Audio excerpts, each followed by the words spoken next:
And welcome to another edition of Ask the AD. This is Greg Christopher, the Athletic Director at Bowling Green State University, and I'm Dave Horger. Very good to see you again. With the football signing day coming up here soon, let's start with football.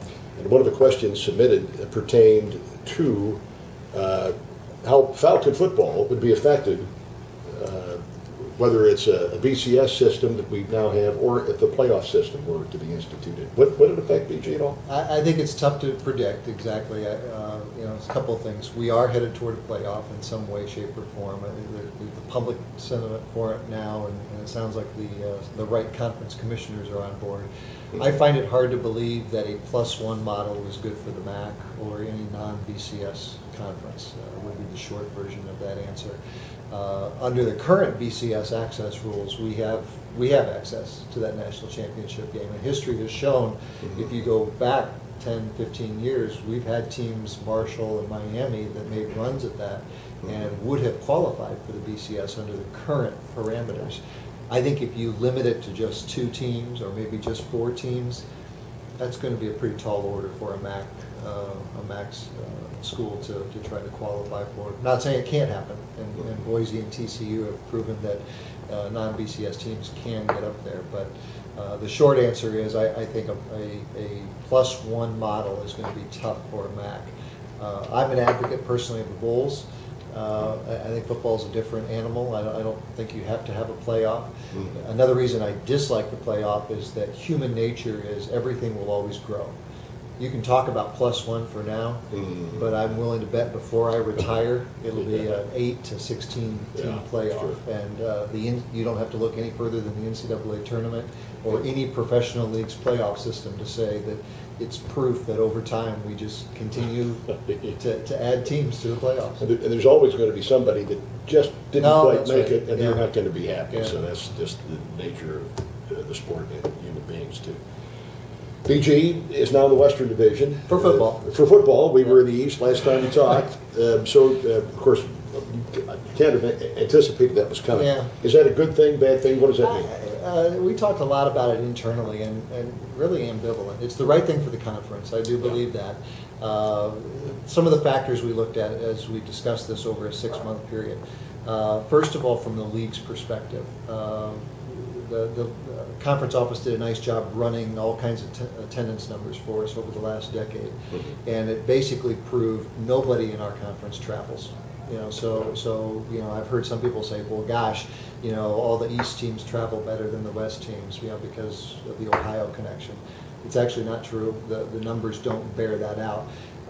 We do travel if it's a big rivalry game, like a Toledo Bowling Green or an Akron Kent or Central Western game, something like that. But otherwise, the numbers are all about the same. Dave and I talked a lot about it football-wise. Competitively, we don't think it matters over a long period of time, if you take a look at it from that standpoint. So ultimately, at the end of the day, we looked at 5 different models, and this was the one that gave a pure schedule with a pure rotation over a long period of time. The rest of the conference, a little tired of jerry-rigging the league schedule to protect the Bowling Green Toledo game over time, which is what's happened. That's been the only rivalry that's been protected. So this cleans all that up, and it's a little confusing, I'll admit. And I guess, yes, if I had my druthers, we probably would have stayed in the East, just because at the end of the day, I think we are connected as much as anything philosophically with Kent, Ohio, and Miami as the 4 corner schools. But come on, we got to line up and play 8 league games and try to win them. It doesn't matter who you have to play. Okay. As we sit here at SIBO Center, we can look right outside, see the video board is being redone, if you will. Give us an update on that. And one of the questions submitted was, what happens to the old video board? It still works. It comes apart in pieces. I think they're about 12 by 12, just a checkerboard essentially, and we're going to pack it up and put it in a warehouse for right now. There's not much of a market to sell something like that. We've checked into that. But yes, we could put it in the ice arena, we could put it in the swimming facility, we could put it at baseball. We've talked about where might it go. There would be some costs associated with doing that, and then you got to keep in mind it's not of the greatest quality, so it would work. But for right now, there are no immediate plans. And this one's going just fine. They picked the wrong week last week to start with all the snow, but it'll be done here in a few weeks and should be ready for the spring football game. Any other upgrades to talk about that we haven't talked about? Nothing new that we haven't talked about. You know, at this point now, we really need to go back and take a look at the facility master plan and where we are and what's been accomplished the last few years and what's left. There's always stuff to do, but there's some other things that are happening across campus that affect some of the longer term plans we've got. Some people have heard me say this. The next big thing is this stadium, and it's got to be fixed. But that's such a long-term project and such a big number that we better start planning now as opposed to waiting until you have an emergency like the ice arena. And so I think our priority over the next 12 months is start that planning process for taking a look at which is better, renovating Dwight Perry Stadium or starting from scratch. And then that will drive your decisions more long-term from there. Let's take a moment to talk about the Stroh Center. One of the questions submitted was, is it too early to tell if the new Stroh Center and some of the other improvements as well are helping with recruiting?